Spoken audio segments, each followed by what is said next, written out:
Joint റീപ്ലേസ്മെൻറ്റിനെ പറ്റി കുറേ ചോദ്യങ്ങൾ ഒ പിയിൽ വരുന്ന പേഷ്യൻസിന് വരാറുണ്ട്. അപ്പോൾ ജോയിൻറ്റ് റീപ്ലേസ്മെൻറ്റ് എന്ന് പറയുന്നത് it is we are using ഒരു artificial prosthetic joint to mimic what a normal joint works like. ഇപ്പോൾ നമ്മൾ മുട്ടിൻ്റെ കാര്യം പറയുകയാണെങ്കിൽ ഒരു ഓസ്റ്റിയോ ആർത്രൈറ്റിസ് അല്ലെങ്കിൽ ഏതെങ്കിലും ഒരു കാരണവശാൽ ഒരു ഡീജനറേറ്റീവ് കണ്ടീഷൻ ഉണ്ട് എങ്കിൽ the joint is not functioning normally as it should, അല്ലെങ്കിൽ അതിൻ്റെ നോർമൽ ഫങ്ഷൻ ചെയ്യാൻ വേണ്ടി വേദന കാരണം അത് ചെയ്യാൻ സാധിക്കുന്നതല്ല. അതിന് തന്നെ കുറേ സ്ട്രക്ചറൽ ചേഞ്ചസ് വന്നിട്ടുണ്ടാവാം. ജോയിൻറ്റ് റീപ്ലേസ്മെൻറ്റിൽ ഒരു തെറ്റിദ്ധാരണ ഇതാണ്, നമ്മൾ മുട്ട് മൊത്തം വെട്ടി മാറ്റി പുതിയൊരു മുട്ട് വെച്ചു. അങ്ങനെയല്ല. ഈ തൊടയുടെ അസ്ഥിയുടെ അറ്റം തേഞ്ഞിരിക്കുന്ന ഭാഗത്തിനെ there are specialized cutting jigs that we use. അതിൻ്റെ ആ തേഞ്ഞിരിക്കുന്ന സർഫസ് മാറ്റി അതിനെ ഒരു ആർട്ടിക്കുലേറ്റിംഗ് ആയിട്ടുള്ള ഒരു അനാറ്റമിക്കൽ ഒരു കപ്പ്, ഒരു മെറ്റാലിക് കപ്പ് അതിൻ്റെ പുറത്ത് ഫിറ്റ് ചെയ്യുക.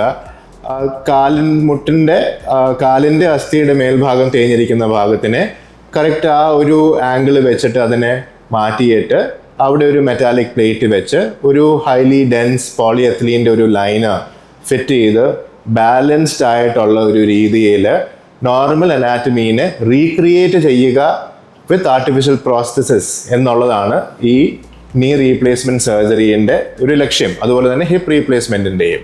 വേദന കാരണം ലിമിറ്റഡ് ആയിട്ട് ഉള്ള മൊബിലിറ്റി ഉള്ള ഒരു വ്യക്തിക്ക് ഒരു റീപ്ലേസ്മെൻറ്റ് സർജറി കഴിയുകയാണ് എങ്കിൽ വേദന ഇല്ലാതെ നടക്കാനും അവർക്ക് ഇഷ്ടമുള്ള രീതിയിലുള്ള കാര്യങ്ങൾ ചെയ്യാനും ഉള്ള ഒരു സാഹചര്യം ഒരുക്കി കൊടുക്കുക എന്നുള്ളതാണ് റീപ്ലേസ്മെൻറ്റിൻ്റെ ഉദ്ദേശം. ഓപ്പറേഷൻ കഴിഞ്ഞിട്ടുണ്ടെങ്കിൽ കുറേ നാൾ റെസ്റ്റ് ചെയ്യേണ്ടി വരുമോ ഡോക്ടറെ, കിടപ്പായി പോകില്ലേ ഡോക്ടറെ എന്നൊക്കെ ചോദിക്കുന്നതിന് അർത്ഥമില്ല. ഇതിൻ്റെ ഉദ്ദേശം നടക്കാൻ വേണ്ടിയാണ്. ഇപ്പോൾ ഓപ്പറേഷൻ കഴിയുകയാണ് എങ്കിൽ ഓരോ സർജനും അവരവരുടേതായ പ്രോട്ടോക്കോൾ ഉണ്ട്. In this hospital we make them walk from day 1. ഇപ്പോൾ ഇന്ന് സർജറി ആണെങ്കിൽ ഇന്ന് വൈകുന്നേരം ആകുമ്പോഴത്തേക്കും മുട്ട് മടക്കാനും നീട്ടാനും ഉള്ള ഒരു പരിശീലനം കൊടുക്കുകയും അടുത്ത ദിവസം മുതൽ നടക്കാൻ വേണ്ടിയുള്ള ട്രെയിനിങ് കൊടുക്കുകയുമാണ് ഇവിടെ ചെയ്യാറുള്ളത്.